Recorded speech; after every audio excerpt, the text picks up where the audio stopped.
So I'm over here just dressing up the right side. I'm gonna just put only the new caliper and the sliding pins. I'm gonna leave the line only because when I cut open the left side brake line, it was fine.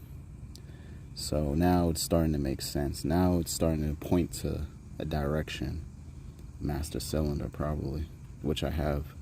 So I'm just gonna, because for me to take off this line, I gotta deal with this SOB of a hose clip. It's very hard to put that thing back, and I got to deal with that one up there to hold the line. So I'm gonna just change the caliper, grease everything up nice, clean everything up, and then put the brake booster back in that came from this car, and then put the new master cylinder, and then hopefully by the time my brother wakes up, he'll help me bleed the system. Got everything on, thank God. Old brake booster, new master cylinder, two front new calipers. Now, this caliper over here was leaking a little bit, but a lot. So with the wheels on the car, I had to just cut the wheel and use a little line wrench down there and try to tighten it. Then I tested out again. Still, it was dripping through the bottom. So I say, you know what, it must be these stupid O-rings that they put in the kit. Must be like, so I switched out the O-rings, tightened crap out of it again, and it stopped leaking. So my cousin is coming over in an hour to help me bleed the system. So I got the back of the car jacked up. Cause I already tried it in the yard. There is no braking power whatsoever, none, except for the e-brake. So I already know, like, I open up the system, now I gotta bleed all that air out of it. It's a new one.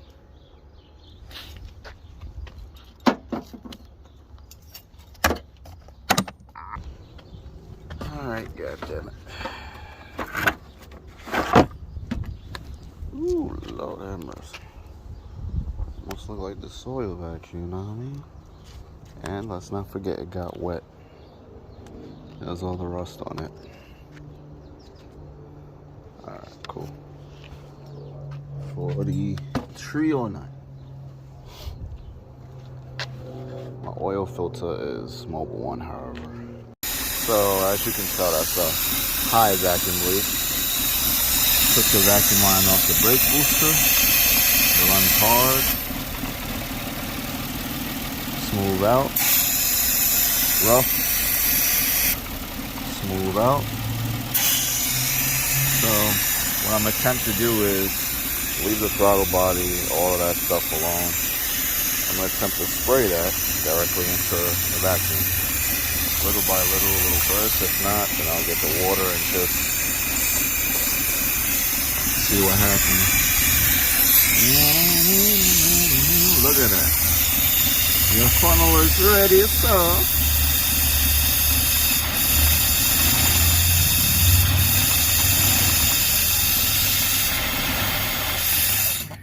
Oh, choked out. Choked out, looped out. Let's see if we have to add some gas to it.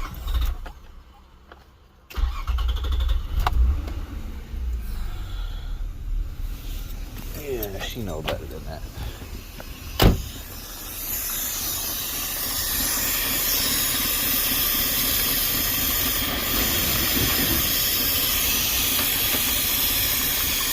Let's see. Do we have any smoke coming in the tailpipe yet? Oh, it sounds can, bro. It sounds can like a motherfucker, man.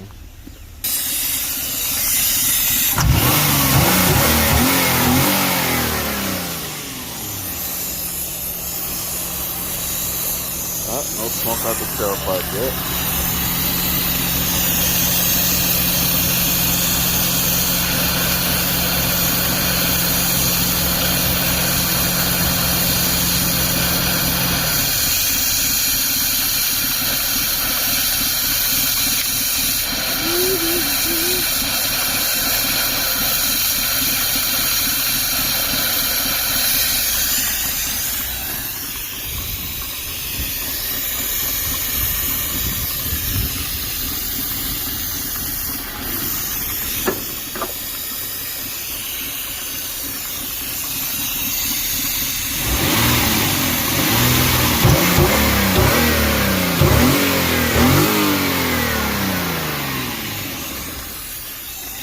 Still not seeing no smoke.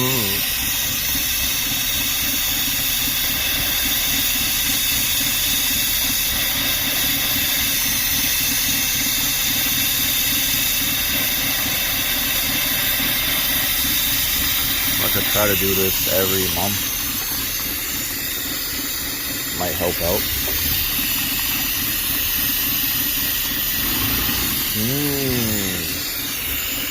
Flammable, there's fuel in here. Why else? Wouldn't make it rich or nothing like that.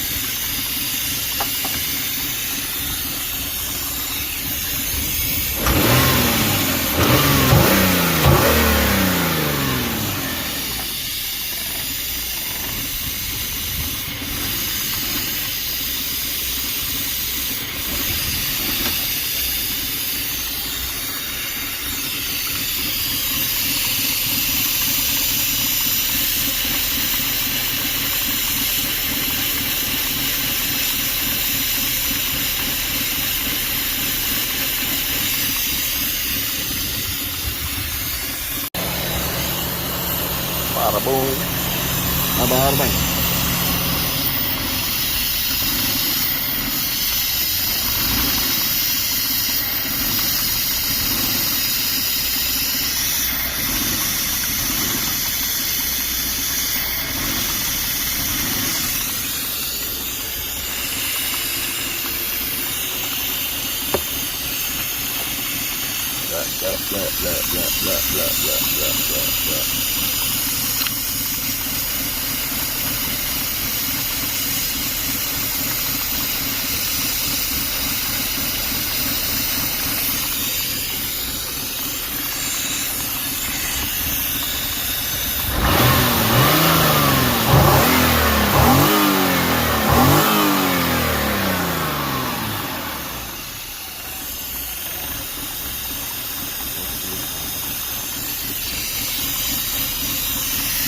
God damn you.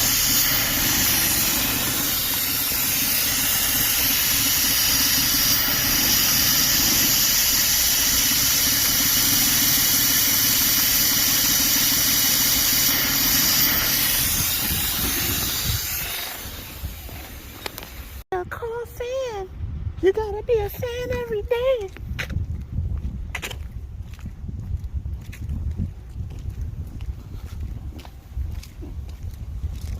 You gotta get down on one knee like that. Alright, you already know. Winterization mode in effect. You catching me slipping. I don't know. Yeah, look at that. I got sport brakes, I got sport pad, I got sport seats. Fuck yeah. Oh yeah, I drove it today. It's good. Yeah, you can run your car with no battery for a little while. Kind of like a diagnostic state to see if your alternator is still good in charging the system. And you can move a car, start and move a car without an alternator in it. I did that with my previous vehicle. So yeah, then there's that. Oh shit, let me get a wire brush. Got that one in. Had a wire brush for a little bit. And guess what? It never shut off. After like almost a full minute of just being out of the car. That's what's up.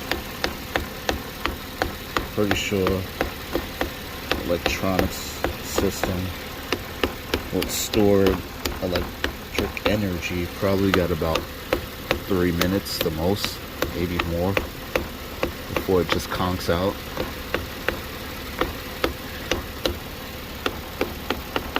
Maybe. So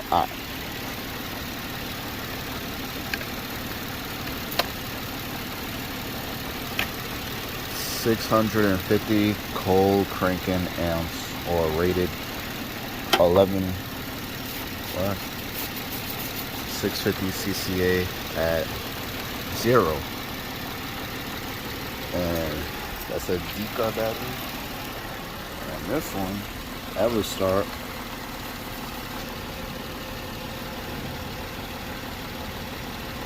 $725 cold cranking amps. 890. So basically it's like 8 something, like 8. We'll just say like, okay, 8 is 25.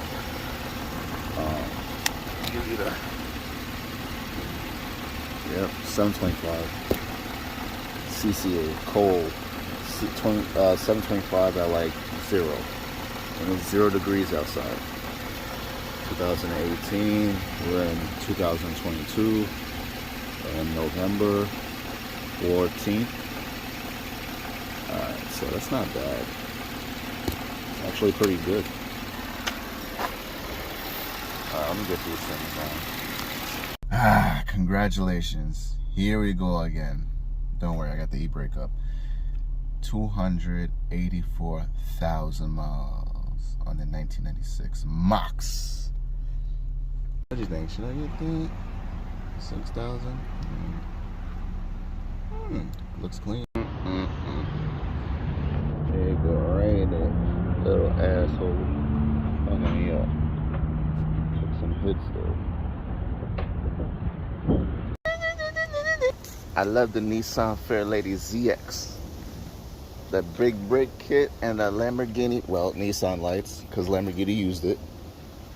Ooh, you got historical plates, cheap on insurance. I like it, I like it.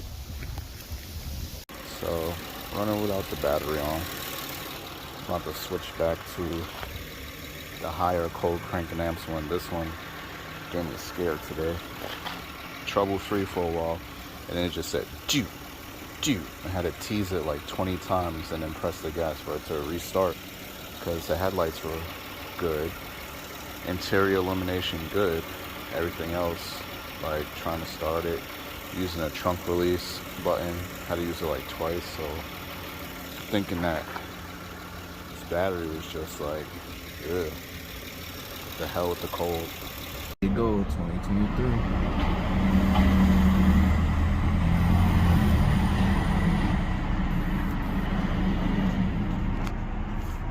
Going on, New York City, NYC Max, VQ community, and those who love the Max, and those who enjoy vehicles, cars, engines, automotive.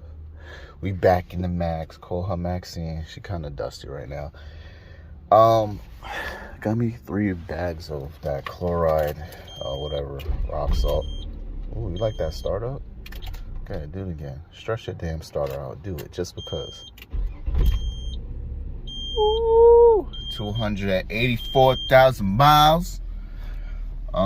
Check engine light for NOx sensor and the charcoal canister, back bumper.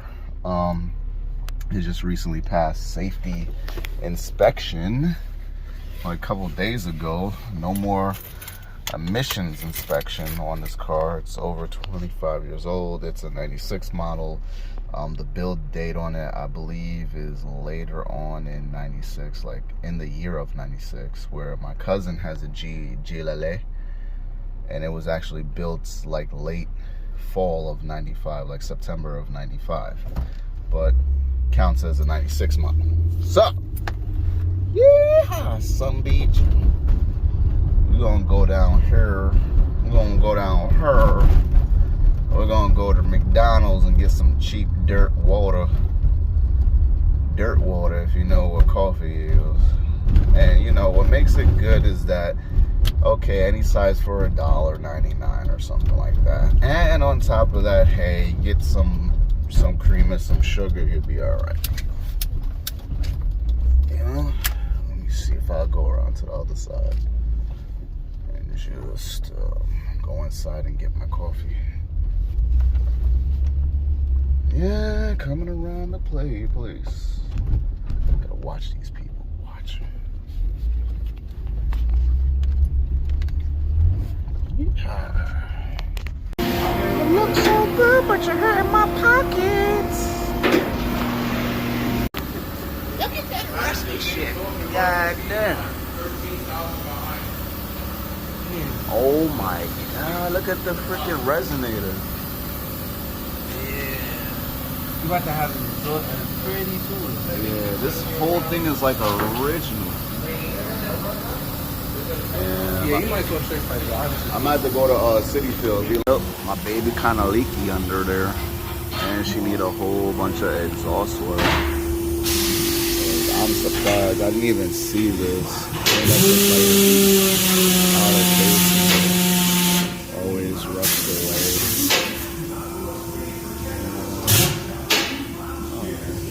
Maybe I'll get a 5th gen motor or something. I didn't even see this. Pads, rotors.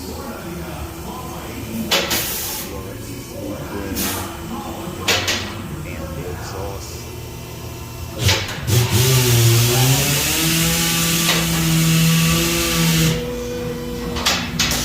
The resonator looks shot.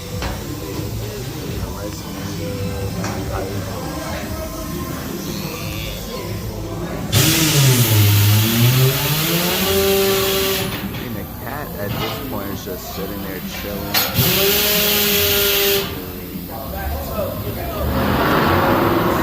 Woo! Open headers. I might leave that cat alone and then change the flex pipe at City Field. I want to get rid of this goddamn wire pipe so bad.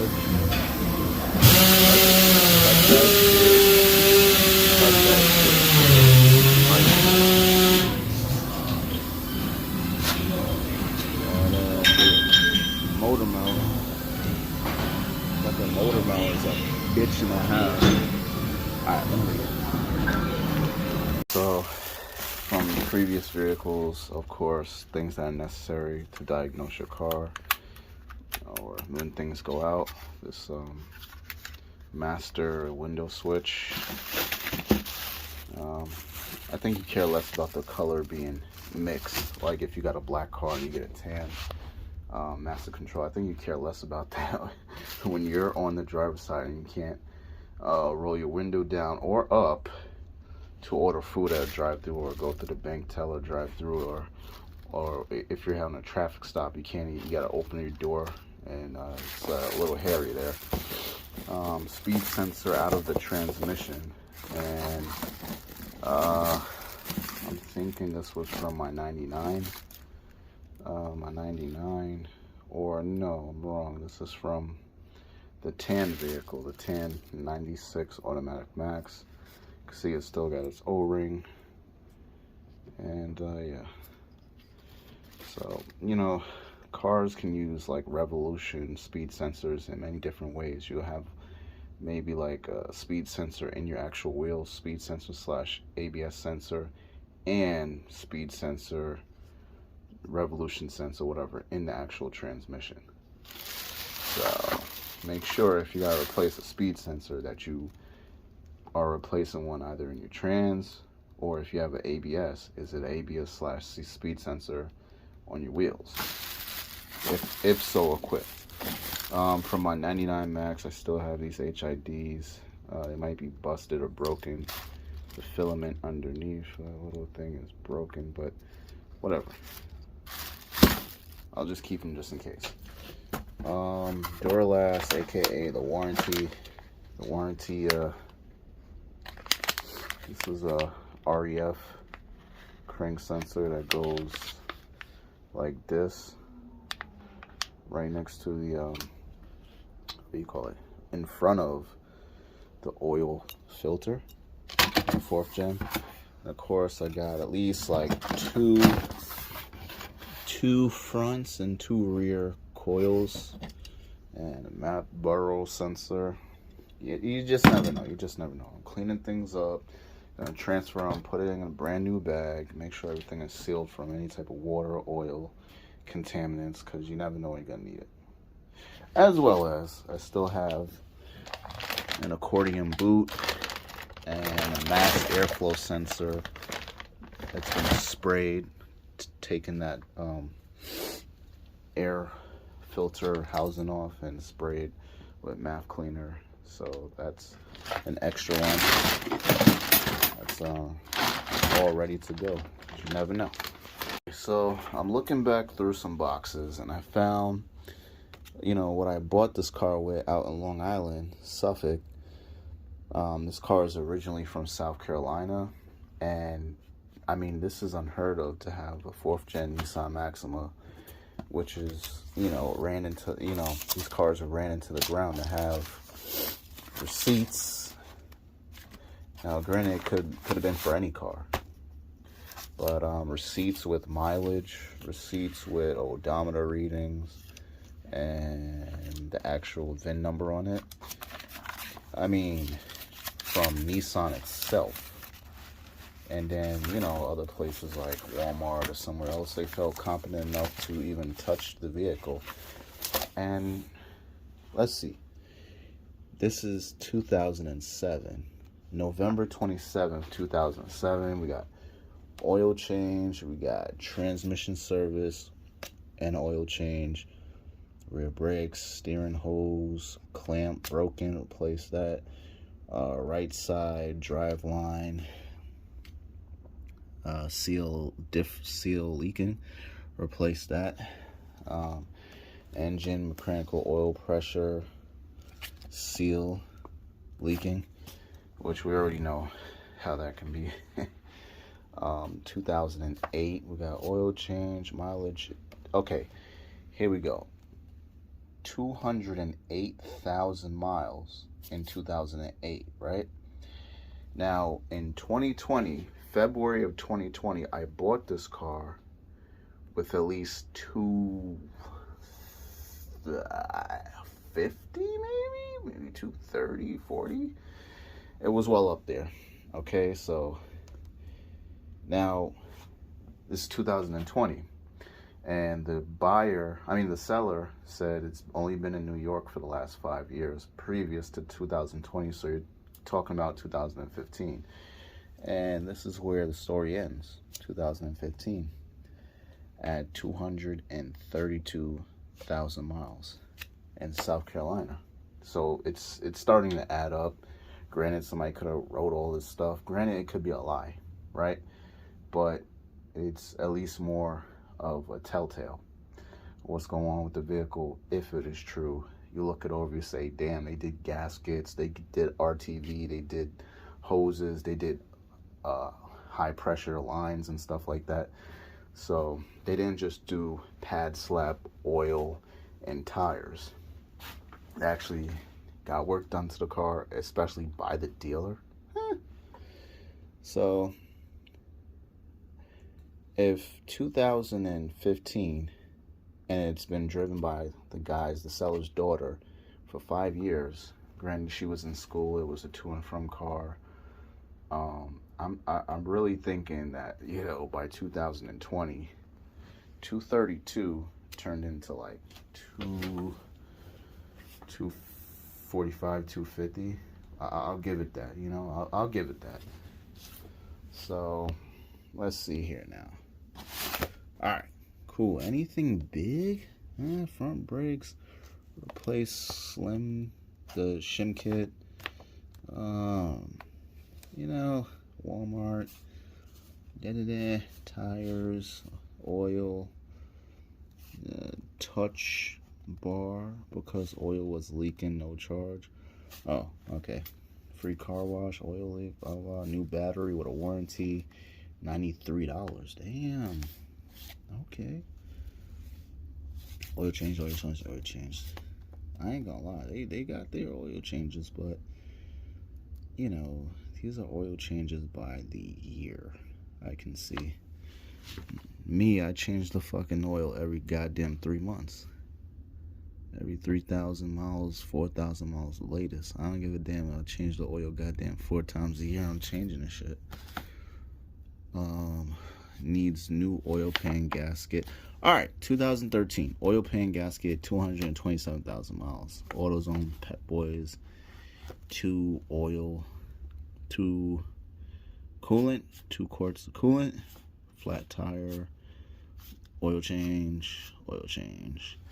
Alright, that's as far as it goes. I don't know what was done to it when it was in New York, but the guy had many vehicles. He's a Chevy guy, had Monte Carlo, had a brand new Suburban.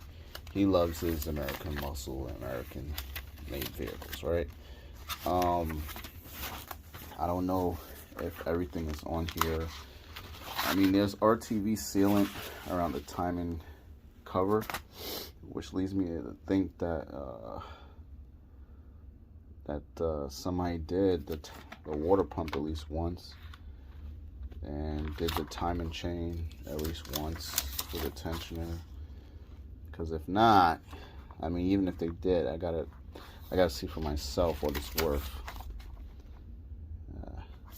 Oil change filter. Refund for hood struts. That's always fun. But yeah, at least something was done. Oh shoot, don't forget the front of it. Blinker fluid. Oh man, timing chain replaced December 2000 at 130,000 miles. That's a big plus. At least it was over 130,000 miles, because now the car is well past 230,000 miles. At least it had a timing chain done at least over 100,000 miles ago. All right. So that was December 2000. 4 hours of labor. Something. Repo. What? No. Blinker fluid. It says actually blinker fluid. New battery in 06. Motor. New engine motor key in 06. It has a brand new key. $1,300? No, key Nissan Motors for a new starter. Alright, had a starter. Struts for the hood. Oil chains. Compressor oil cooler. Damn, they got a new compressor. Sign operator, compressor installed. Alright, cool. That's making sense now. Alright, so the compressor is gravy. Alright, so they did stuff. That's the reason why there's red RTV around the damn lower oil pan and the damn, what do you call this thing? Lower oil pan and the timing cover. The outer timing cover, because there's an inner too. So I'm not seeing no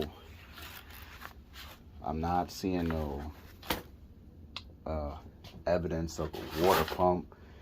But if you replace a timing chain, then you might as well, if you gotta pull off that damn timing cover for any freaking reason, do the water pump too. If you're gonna do a timing chain tensioner for the timing chains, line it up, top dead center, whatever. You're already in there. Take off the inspection. You gotta take off the timing cover, inspection ports, reseal that with RTV. Make sure there's no way that oil coolant is gonna spear out and get into your oil. Oh, come on. All right, so that's enough of that. I do have idle air control valve. I believe this is one of those non-OEM specials from God knows somewhere, or it could be a backup that my boy gave me that was supposed to work, but it doesn't. So it doesn't work because it makes the RPMs go high. The RPMs, you start the car, it goes very annoying. But the only reason I'm keeping it is because if I get a parts car, if I take one off of a parts car and the car still needs to turn on and run, you still need something like that. Of course, the bad one, the one that failed and burnt out the chip and the ECU, and you always got to keep that on hand because you never know what you might need. Water inlet. Oh, that's the thermostat housing gasket. And this is the short ram intake adapter, baby. Get your cone. Okay, let's see. We got a bad computer, the one with the burnt out chip from a 96. I mean, nah, I mean, this could be a backup computer, right? Because it has, like, you know, I ordered off of eBay, some company off of eBay. But anyways, here goes the valve behind the rear bumper for your charcoal canister vent valve or something like that. Alright. Of course, we got crank sensor that goes on the trans. You could tell by the single bolt. That's one. We got another REF crank sensor. That's two. We got another camshaft sensor with the freaking O-ring. The O-ring's toast, but you got that. You got the damn, this thing is shredded. Alternator wiring harness. I recommend always keeping a fresh one on hand. You never know if you go to put an alternator in, the old one's always going to give you a problem. This is the mechanism for the door lock mechanism for your key latch. I don't need that anymore. Yeah, just odds and ends, you know, odds and ends. So when I ordered the ECUs, I ordered like 2 or 3 of them just in case I can't get it right with one. The other 2 should be good, and the ECUs are like 30 bucks each, 20 to 30 bucks each. So of course I'm keeping this one protected. Alright, so the Tan Max, right? The Tan Max that went to the crusher had no BCM in it, had no TCM in it, and it had no ECU in it. Or if I left the ECU in there, it was the bad one with the burnt out chip. Now, I had 2 good ECUs, and I took the idle air control valve off the black car, because at that time it was the parts car, and put it in the green car just to run it. So now, after that car went to the crusher, I took everything that was good back off, meaning good alternator, I took that out. Good idle air control valve, that's currently in the car. I should order another one just to have one in case. And let me see, I bought 2 computers. So the one that's in the car came with the car. So that means this one is good, never been put in. That one may be bad. The only way I can tell is if I unplug and hook this one up. But you know what? You know why I can't do that? Because if you risk putting this in, you clear the codes and everything else, and it comes back idle air control valve, you kind of messed up your good idle air control valve that's already currently in your car. So never put a good computer with a bad idle air control valve. And never put a good idle air control valve with a bad computer. Them 2 need to be hand in hand swapped at the same time. So yeah, this is the one I definitely bought off of eBay. Warranty protection, whatever.